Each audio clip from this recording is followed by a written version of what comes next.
नमः शिवाय। मैं सुधा शर्मा आपका स्वागत करती हूँ, आपको प्रणाम करती हूँ और मैं आज आपको सोमवार के व्रत की कहानी भी सुनाऊंगी। सोमवार का व्रत या सोमवार का दिन जो है भगवान शंकर को समर्पित होता है। आज के दिन भक्त भोलेनाथ को प्रसन्न करने के लिए विशेष पूजा अर्चना करते हैं।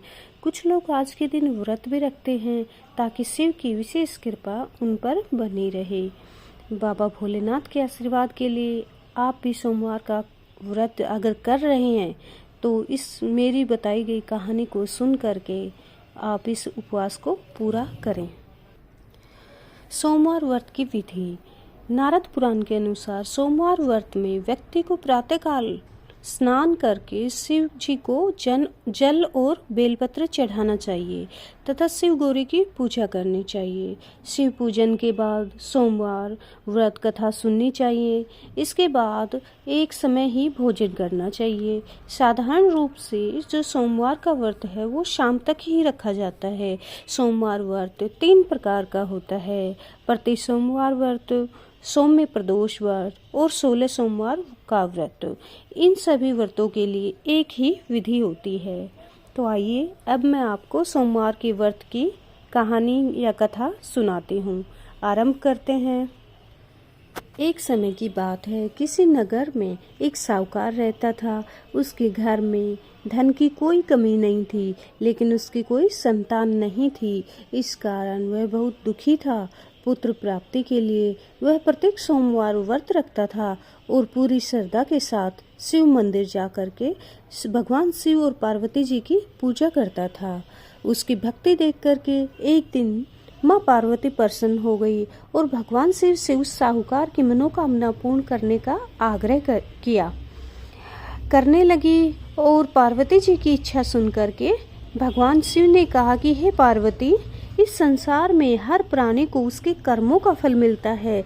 जिसके भाग्य में जो हो उसे भोगना ही पड़ता है। लेकिन पार्वती जी ने साहूकार की भक्ति का मान रखने के लिए उसकी मनोकामना पूर्ण करने की इच्छा जताई। माता पार्वती के आग्रह पर शिव जी ने साहूकार को पुत्र प्राप्ति का आशीर्वाद तो दिया, लेकिन साथ ही यह भी कहा कि उसके बालक की आयु केवल 12 वर्ष होगी। माता पार्वती और भगवान शिव की बातचीत को साहूकार सुन रहा था। उसे ना तो ज्यादा बहुत खुशी हुई और ना ही दुख हुआ। वह पहले की भांति शिव जी की पूजा करता रहा। कुछ समय के बाद साहूकार के घर एक पुत्र का जन्म हुआ। जब वह बालक 11 वर्ष का हुआ तो उसे पढ़ने के लिए काशी भेज दिया गया। साहूकार के पुत्र के मामा को बुलाकर उसे बहुत सारा धन दिया और कहा कि तुम इस बालक को काशी विद्या प्राप्ति के लिए ले जाओ और मार्ग में यज्ञ कराना। जहाँ भी यज्ञ कराओ वहाँ ब्राह्मणों को भोजन कराते और दक्षिणा देते हुए जाना। दोनों मामा भांजे इस तरह यज्ञ कराते और ब्राह्मणों को दान दक्षिणा देते काशी की ओर चल पड़े। रात में एक नगर पड़ा जहाँ नगर के राजा की कन्या का विवाह था, लेकिन जिस राजकुमार से उसका विवाह होने वाला था वह एक आंख से काना था। राजकुमार के पिता ने अपने पुत्र के काना होने की बात को छिपाने के लिए एक चाल सोची। साहूकार के पुत्र को देखकर उसके मन में एक विचार आया। उसने सोचा कि क्यों न इस लड़के को दूल्हा बनाकर राजकुमारी से विवाह करा दूं। विवाह के बाद इसको धन देकर विदा कर दूंगा और राजकुमारी को अपने नगर ले जाऊंगा। लड़के को दूल्हे के वस्त्र पहना करके राजकुमारी से विवाह कर दिया गया, लेकिन साहूकार का पुत्र ईमानदार था। उसे यह बात न्याय संगत नहीं लगी। उसने अवसर पाकर राजकुमारी की चुन्नी के पल्ले पर लिखा कि तुम्हारा विवाह तो मेरे साथ हुआ है, लेकिन जिस राजकुमार के संग तुम्हें भेजा जाएगा वह एक आंख से काना है। मैं तो काशी पढ़ने जा रहा हूँ। जब राजकुमारी ने चुन्नी पर लिखी बातें पढ़ी तो उसने अपने पिता से ये सब बातें बताई। राजा ने अपनी पुत्री को विदा नहीं किया, जिससे बारात वापस चली गई। दूसरी ओर साहूकार का लड़का और उसका मामा काशी पहुंचे। वहां जाकर उन्होंने यज्ञ किया। जिस दिन लड़के की आयु 12 साल की हुई उसी दिन यज्ञ रखा गया।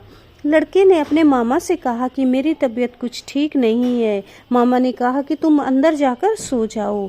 शिवजी के वरदान अनुसार कुछ ही देर में उस बालक के प्राण निकल गए। मृत भांजे को देखकर उसके मामा ने विलाप करना शुरू किया। संयोगवश उसी समय शिवजी और पार्वती, माता पार्वती उधर से जा रहे थे। माता पार्वती ने भगवान जी से कहा, हे स्वामी, मुझे इसके रोने के स्वर सहन नहीं हो रहा है। आप इस व्यक्ति के कष्ट को अवश्य दूर करें। जब शिव जी ने मृत बालक के समीप गए और तो वह बोले कि यह तो वही साहूकार का पुत्र है जिसे मैंने 12 वर्ष की आयु का वरदान दिया था। अब इसके आयु जो है पूरी हो चुकी है, लेकिन मातृभाव से विभोर माता पार्वती ने कहा, हे महादेव, आप इस बालक को और आयु देने की कृपा करें, अन्यथा इसके वियोग में इसके माता पिता भी तड़प तड़प कर मर जाएंगे। माता पार्वती के आग्रह पर भगवान शिव ने उस लड़के को जीवित होने का वरदान दिया। शिव जी की कृपा से वह लड़का जीवित हो गया। शिक्षा समाप्त करके लड़का मामा के साथ अपने नगर की ओर चल दिया। दोनों चलते हुए उसी नगर में पहुंचे जहां उसका विवाह हुआ था। उस नगर में भी उन्होंने यज्ञ का आयोजन किया।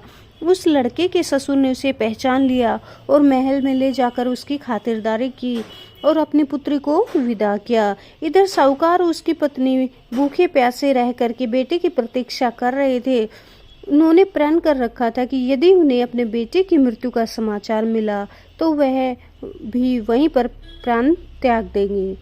लेकिन अपने बेटे के जीवित होने का समाचार पाकर वह बेहद प्रसन्न हुए।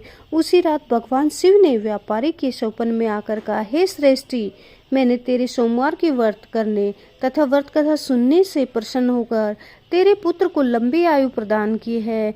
इसी प्रकार जो कोई सोमवार का व्रत करता है या कथा सुनता है या पढ़ता है, पुकारे भरता है या फिर उसके सब दुख जो है दूर होते हैं, समस्त मनोकामनाएं उसकी पूर्ण होती हैं।